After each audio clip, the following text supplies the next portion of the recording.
প্রাণের প্রিয় দোস্ত বুজুর্গ ভাই সাথী আমার,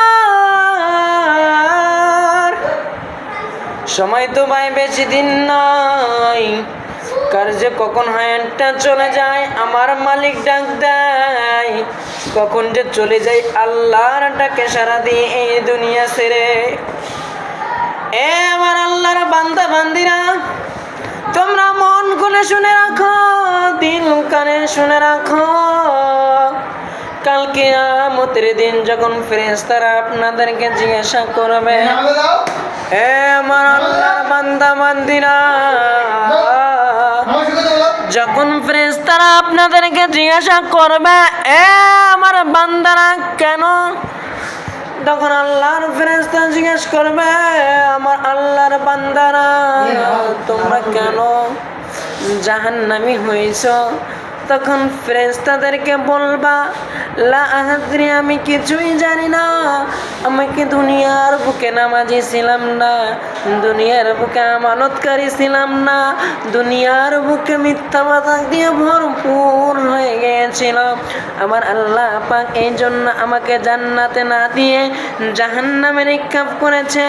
আমার রাসূল আপনার আমার জন্য একবার ফুল চিরাতে দৌড়াবে, একবার জান্নাতের গেটের দিকে দৌড়াবে, একবার হাসরের মাঠের দিকে দৌড়াবে। আমার আল্লাহর রাসূল তো হতাশ হয়ে যাবে, আমার মালিকের কাছে দরবারে সুপারিশ করাবে, আমার মালিক আমার একটা উম্মত যেন জাহান্নামে না যায়, সমস্ত উম্মতকে তুমি জান্নাতে প্রবেশ করাইয়ে দিয়ে দাও। তাই লক্ষ্য করতে হবে রে ভাই, মনের দিলটাকে নরম করতে হবে ভাই। এমন একটা সময় আসবে আপনি থাকবেন না, এমন একটা সময় আসবে আমি থাকবো না, দুনিয়ার যত মাল সামানা সব পরে থাকবে, খালি 3 টুকরা কাপনের কাপড় যাবে আর আমল নামায় যাবে রে ভাই। রাত্রে শোয়ার সময় গভীর চিন্তা করে দেখবেন যে আমি আমল নামায় কতটুকু কি করতে পেরেছি। রাত্রে গভীর চিন্তা করে তাহলে আপনি আপনার খোঁজ বের করতে পারবেন।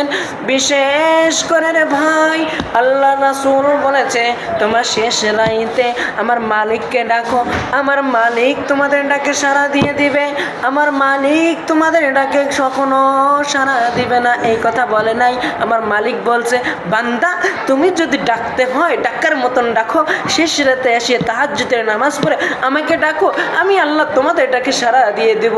কত সুন্দর কথা বলেছে ভাই। আসেন আল্লাহকে ডাকি, আল্লাহকে মনের আশঙ্কাগুলো পূর্ণ করে দিবে, মনের কথাগুলো বলি।